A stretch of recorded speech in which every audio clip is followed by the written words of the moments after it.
Ömrünü xalqa həsr edən şəxsiyyət. Bəli, bu millətin içindən çıxan bir lider məhz bu cür olmalı idi. Bölgələrə səfərlərində də Ulu Öndər ilk növbədə sadə xalqla, zəhmətkeş insanlarla görüşür, onların problemlərini dinləyir, həllinə çalışırdı. Ümummilli liderin sağlığında onunla görüşən Beyləqan sakinləri xatirələrini bizimlə bölüşüb izləyək.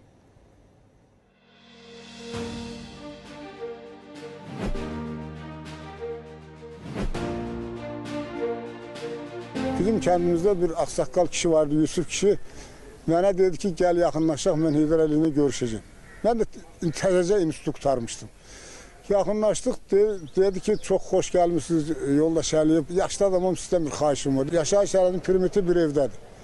Xahiş edirəm, ona kömək edir. 3 gündən sonra rayon tikim təşkilatları gəldi ki, bəs tapşırıq var, Yusuf kişiyə ev tikilməlidir. 2 ay müddətində ona evi tikdilər, verdilər, getdilər. Ümummilli lider Heydər Əliyev Beyləqana 5 dəfə səfər edib. Rayon sakinləri ilə görüşüb, həmsöhbət olub. 1971-76, 80-ci illərdə Beyləqanda olarkən Bahar kəndinə, yaşadığım Bahar kəndinə, atam Sərdar İmrə Əliyevin sahə düşərgəsinə gəlibdi. Zəhmətkeş insanlarla orada görüş keçiribdi. Sahədən kənardan bir dəstə fəhlə çıxıb yığıncağa tərəf gələndə onlara qarşı getdi və zəhmət adamının ayağına getmək şərəfdir sözünü dedi. Bu söz mənim heç vaxt yadımdan çıxmaz. 5 səfərindən yalnız birində, 71-ci ildəkində iştirak eləməmişəm. Ulu Öndərin sadəliyi, onun hansı auditoriyada olmağından asılı olmayaraq, o auditoriyanın sanki ən güclü mütəxəssisi kimi həm o auditoriyada onlara danışırdı.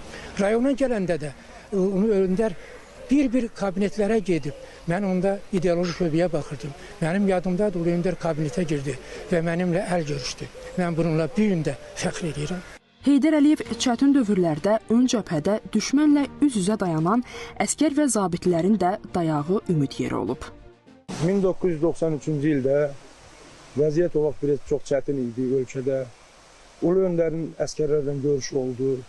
Beyləqan ərazisində, bir də Füzuli ərazisində. Ulu Öndər orada əskərlərimizə çox ruh yüksəkliyi verdi. Özü də orada o binokl deyək, onunla cəbhəni izlədi. Orada bizim bir əskərimiz vardı, onunla söhbətləşdik xeylaq. Neçə erməni vurmuşsan, nətər vurmuşsan, necə vurmuşsan. Bir yarım saatdan çox orada bizlərlə bir yerdə oldu. Bugün Beyləqan rayonunun əhalisi bu dövrdə 30 il ərzində məcburi köçkün, qaçqın həyatı yaşamayıbsa, buna görə məhz Ulu Öndərə minnətdarlıq edirlər. Onun 1993-94-cü ildə rayonumuza gəlməsi, ancaq ondan sonra ümid, etimad hissi möhkəmləndi və insanlar hiss etdilər ki, artıq Azərbaycan dövlətinin, müstəqil Azərbaycan dövlətinin sükanı etibarı əllərdədir. Ümummilli lider hakimiyyətə gəldikdən sonra Beyləqanda kənd təsərrüfatı sahəsində, xüsusilə pambıqçılıqda yüksək nəticələr qazanılıb. Torpaqlarda meliorativ tədbirlər görülüb. 10-15 sentiner pambıq götürülən yerlərin məhsuldarlığı qısa zamanda 45-50 sentinərə çatdırılıb. O vaxtdan Beyləqan da qabaqcıl kənd təsərrüfatı rayonlarından birinə çevrilib.